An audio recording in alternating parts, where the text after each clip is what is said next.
গভর্নমেন্টের মধ্যে ব্রু লিডারদের সাথে চুক্তিটা হয় এবং এটা গভর্নমেন্টই ঠিক করবেন কোথায় কাকে রাখা হবে। আজকে 144 ধারা সেখানে বলবৎ করা হল। এই রাজ্যের ইতিহাসে কিন্তু কখনো কোনো আন্দোলনকারীরা, এটা অন্তত আমরা দেখিনি কোনো রাজনৈতিক সংস্থা ছাড়াও কোনো অন্যান্য সংস্থা এইভাবে 144 ধারাকে অমান্য করে আন্দোলন করার কোনো নজির ত্রিপুরার ইতিহাসে নেই। তো why the government is keeping quiet, এবং এখানে কেন করছে আন্দোলন? আমি নাগরিক সুরক্ষা মঞ্চের বিরুদ্ধেই বলছি না, বলতেও চাই না, আসলে জানিও না এই সংগঠনের কাজটা কি, যে যারা আন্দোলনটা করছে এদের কোনো নিজের বাড়ি দখল হচ্ছে, এদের ব্যক্তিগত কোনো সম্পদ দখল হচ্ছে সেখানে ব্রুদের রিহ্যাবিলিটেশন দিতে কি? এটা আমার প্রশ্ন। আর যদি না হয় তাহলে এই লোকগুলো কেন আন্দোলন করছে? Why, what is there problem?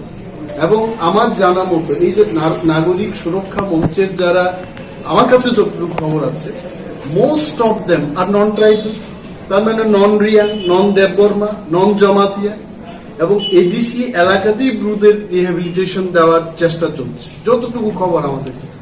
তাহলে ওই লোকগুলোর গায়ে আগুন লাগছে কেন? হোয়াই?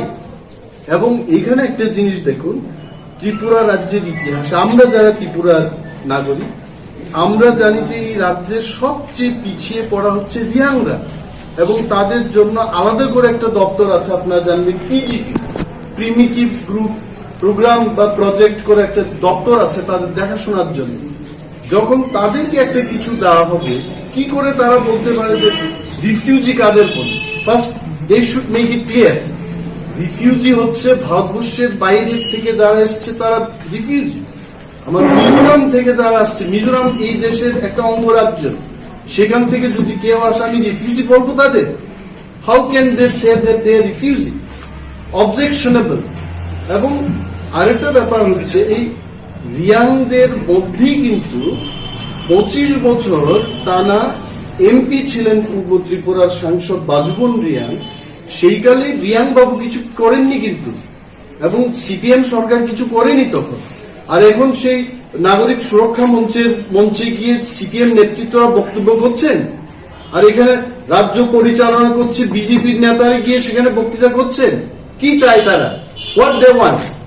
মানে এই রাজ্যে একটা বিশৃঙ্খলার পরিবেশ সৃষ্টি হোক, এটা চায়? বলছে যে এটাকে নিয়ে তারা ন্যাশনাল হাইওয়ে অবরোধ করবে। অবরোধ কি অন্যরা পারবে না? পারবে না অন্যরা অবরোধ করতে?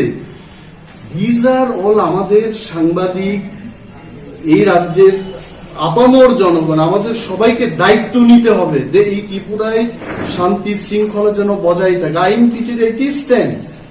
স্টেট গভর্নমেন্টকে এই ল অ্যান্ড অর্ডার সিচুয়েশন, যে এখানে একজন আইএস অফিসার যিনি এটাকে করেছেন, বিজ্ঞপ্তি জারি করেছেন, উনার অফিস খুলতে পারছেন না উনি 5 দিন ধরে। কি হচ্ছে এটা কি? এবং ইতিমধ্যে মোদীজি, अमित शाह जी और राजनाथ सिंह जी को मैं आपको ये संदेश देना चाहता हूं। एक आईएएस ऑफिसर जिन्होंने ये 144 लागू किया था, वहां उनका ऑफिस नहीं खुल पा रहा।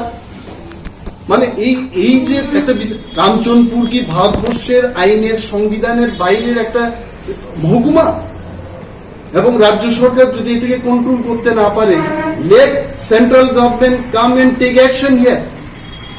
এখানে একটা ব্যবস্থা হোক, এটা আইন স্ট্যান্ড হোক।